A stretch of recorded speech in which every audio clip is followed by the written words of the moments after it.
Four Seasons Hotel in Toronto for the year's biggest celebration of Canadian fiction. Behind me is the who's who of the literary world, all gathered here for the 2008 Scotiabank Giller Prize. Over the last 15 years, it's become the most important prize in literature in this country. And tonight, one author joins the ranks of Canada's finest. The winner of the 2008 Scotiabank Giller Prize is Joseph Boyden. I'm looking at my mom here and I'm going to cry because I think she is. Oh, don't do it, Ma! It feels like I've just entered into another dimension on Star Trek where everything kind of speeds ahead quickly.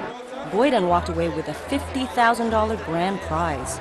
The Giller, the richest award in fiction in Canada, was created in 1994 by Jack Rabinovich in memory of his late wife, Doris Giller.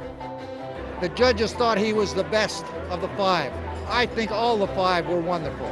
I'm sure they had great difficulty in selecting one. They're all excellent books. So it just came down in the end to a lot of arguing.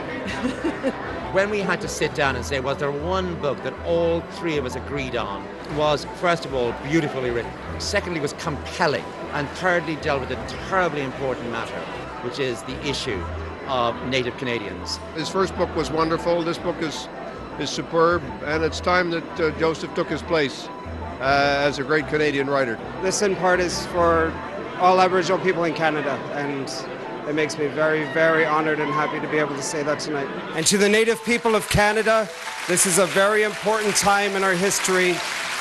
Let's do it. Miigwech, miigwech. In addition to the cash prize, Joseph Boyden can expect to see a sharp rise in book sales from what has become known as the Giller effect. Last year's winner, Elizabeth Hayes' Late Nights on Air, saw a 630% increase in book sales in the week after it won. And for Joseph Boyden's Through Black Spruce, it is expected to experience the same kind of success. I'm Exan Auyoung for Bravo News. We're a bouquet. It's a glamorous night at the 10th Annual Canadian Aboriginal Music Awards. 26 prizes are being handed out in recognition of Canada's finest Aboriginal artists. Those being celebrated tonight include singer Terry Lynn Williams-Davidson. She's receiving the 2008 Keeper of Traditions Award for her work with Haida music. And the legendary Buffy Sainte-Marie is being honored with the Lifetime Contribution Award after making her debut on the world stage more than 40 years ago. How do you feel about being honored with the Lifetime Achievement Award tonight? It's really very nice, especially the setting that it's in with so many diverse nations coming together. You know, music and education, traditional, contemporary, it's really very nice.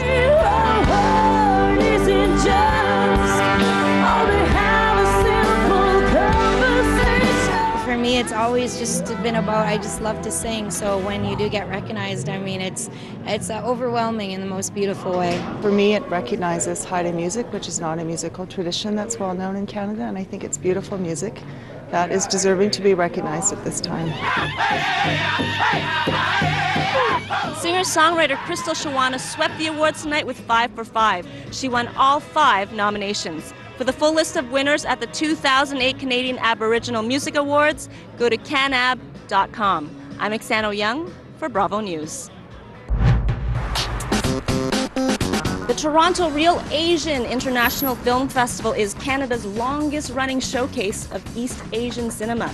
And this week, it kicks off its 12th year right here at the Bloor Cinema with the film The Drummer.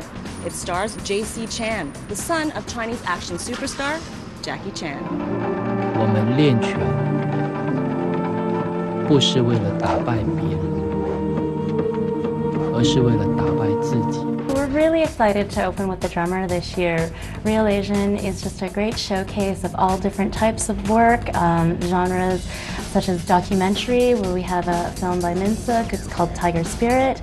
I know the question is no longer, will the two Koreas reunite, but reunification, on whose terms? We show work from not only Asia, but as well as Asian cinema from the diaspora, and that includes, you know, countries from Europe and from Canada, from the United States. We're also really excited to close our festival with an awards ceremony, and the closing night film is Adrift in Tokyo from Japan. The The 2008 Toronto Real Asian International Film Festival runs from November 12th to the 16th in Toronto. Last year's attendance hit a record high, and this year they are expecting another big turnout. So if you want to buy advance tickets, go to realasian.com, and that's where you will also find the full film schedule. I'm Exan Auyoung reporting for Bravo News.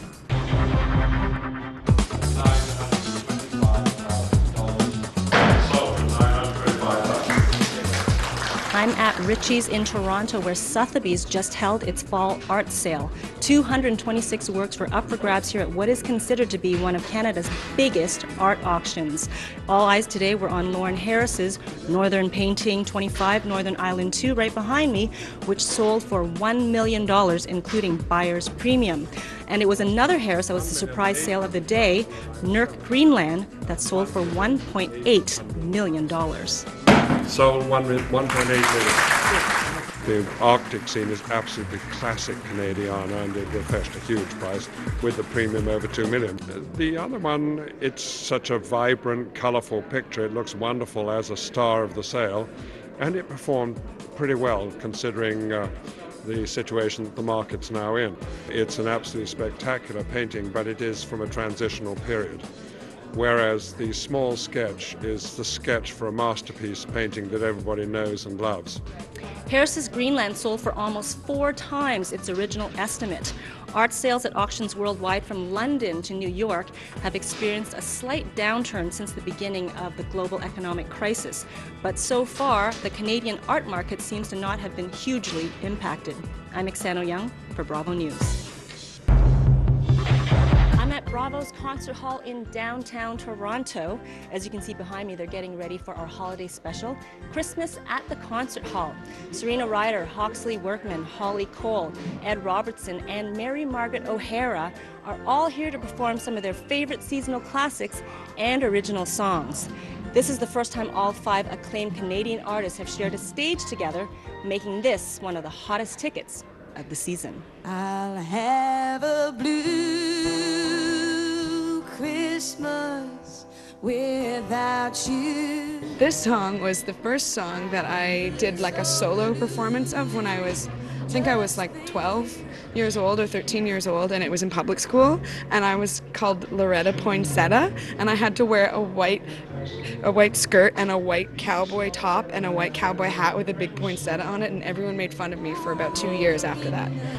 So I wanted to relive the moment and make it all better.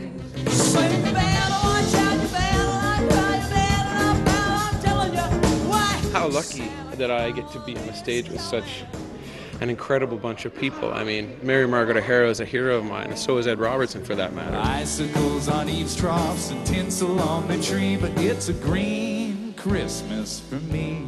Celebrate the holidays with Christmas at the Concert Hall on Bravo. You'll find the dates and times on our website at bravo.ca.